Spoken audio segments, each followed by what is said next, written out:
Good evening and welcome to our first simulcast of News Geelong on digital channel 44 and analogue channel 31. The Cancer Council of Australia and its biggest morning tea attracted plenty of interest in Geelong yesterday morning. In the world of Geelong sport, the Flying Hawk Nathan Currie reports on what we can expect in another top weekend of local sporting activity. And weather-wise, the autumn chill with its early morning fogs and cooler afternoons are a clear reminder that winter is on its way, and our own sparkling Larni Salathiel will update us with the latest and expected atmospheric conditions later in the news. Is a branding strategy important to your business? It should be. The Geelong Business Network breakfast meeting this week discussed the subject of company branding, as Erin Pearson reports. The rolling out of Gordon's new eye-catching brand has continued, with the business breakfast held at the Barwon Edge yesterday morning. More than 100 business representatives were privy to the dulcet tones of some of the country's top marketing representatives, including the Geelong Football Club's Nick Clare, Target's Shannon Curtis, and Gordon Institute of TAFE CEO Grant Sutherland. Well, it was really important to us we actually retain that connection, because we believe we're an iconic part of the Geelong community. So what we didn't want to do was present a new image that actually didn't honour our history. We're really proud of our tradition, but we also need to make sure it was fresh and appealed to a new audience. So we probably had a dual objective, and part of it was introducing the building design into it. So it's a technical representation of our history, but also a physical symbol. So I actually think we're pretty confident we've covered both bases. And to be leading a business, especially in training, is having a firm grip on your perspectives, including your rebranding, really important? Oh, absolutely. I think from a training organisation point of view, like any other business, you've really got to know where your future is and where your future markets are and tie that into your branding. And I think we've done a lot of work about planning for the future and about over the next 3 to 5 years, really detailed planning. And then we can direct our brand management to that, because whilst we're a big organisation, my marketing team would say we don't have a huge budget, and so we're actually to make sure that our marketing effort really is geared toward where we get the most return. Geelong Independent editor Tony Galpin talks about the Independent's branding of the Indy. We've sort of been had the name out there as the Indy for quite a while. It has grown lately, I think, just with the ever-expanding recognition of the Independent. We stick with our Geelong Independent First on Fridays branding. We love the fact that the name Indy is growing organically through the community. We really look at it as a sign of affection. More and more people I talk to now use the term. More people who write in letters, send emails to the paper, call it the Indy. So we're happy to see it just becoming a sort of a community push and to take over. Whether we use the word Indy in any of our branding down the track remains to be seen. We're happy to let the community take the ball and run with it. Employed in one of the toughest roles at Target, Shannon Curtis talks about the trials and tribulations businesses can face with the rebranding process. My role at Target is the Digital Communications and Research Manager, and that encompasses our digital marketing communications, online advertising, any form of digital advertising, SMS, email marketing, and the website, and also research as well, which involves understanding, how our customers are thinking, how they perceive the brand, and any insights around our audience and how we can use that to actually improve their experience for the business. Nick Clare from the Geelong Football Club spoke about the commitment a business must make to the rebranding process. He took us through the old logo to the new logo. Nick, can you take us through the Cats rebranding process?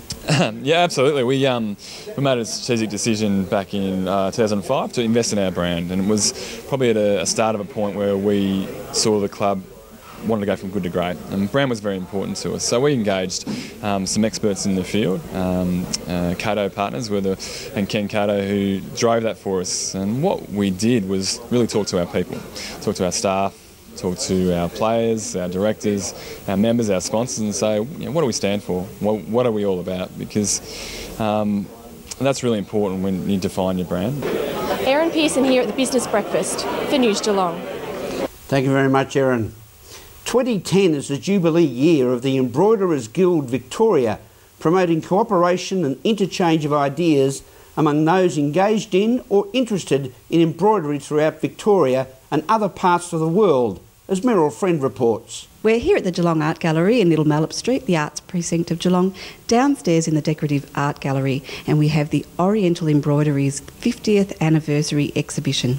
We started approximately 2.5 years ago with speaking to the Guild to promote the fact that the Embroiderers Guild of Victoria are celebrating their 50th anniversary this year. I should add that the Geelong branch is 42 years old, so we also are celebrating the fact that we've got to that age.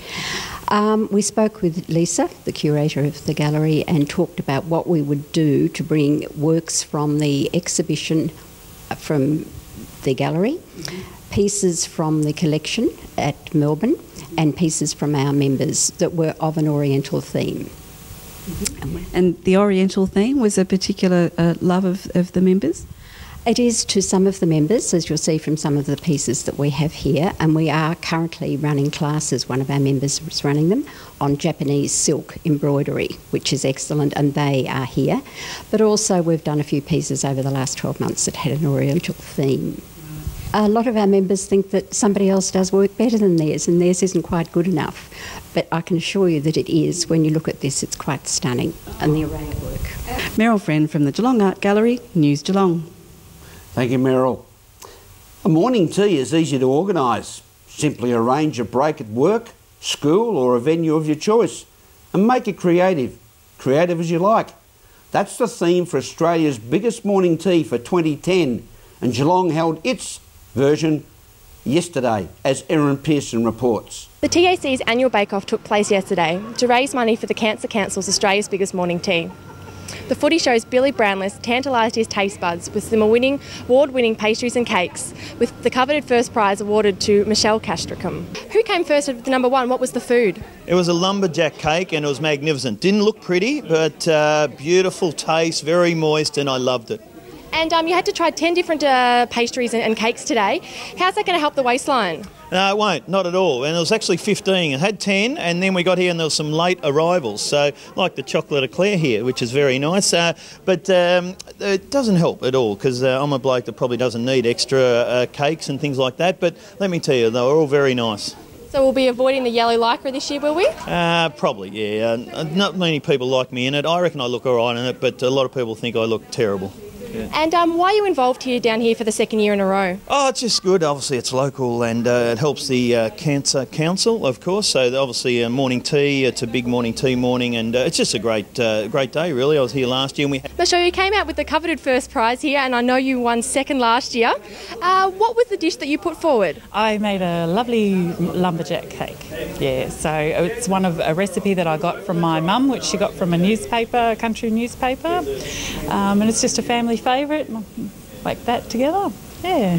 And how much time did it take to get your creation together? It took about 3 days because there's all parts or stages that needed in it. So, yeah. And is there a bit of rivalry around the office to get up with first prize this year? Absolutely. You could see that there were some items that were purchased and brought in. And, so I had to make mention of that. No, I've seen that in the shop. But no, I think there's quite a bit of rivalry within the teams, or yeah. So. Erin Pearson here at the TAC, News Geelong. Thank you, Erin. Wouldn't mind one of those chocolate eclairs myself. You're with News Geelong as we go to a break and return with more news after this.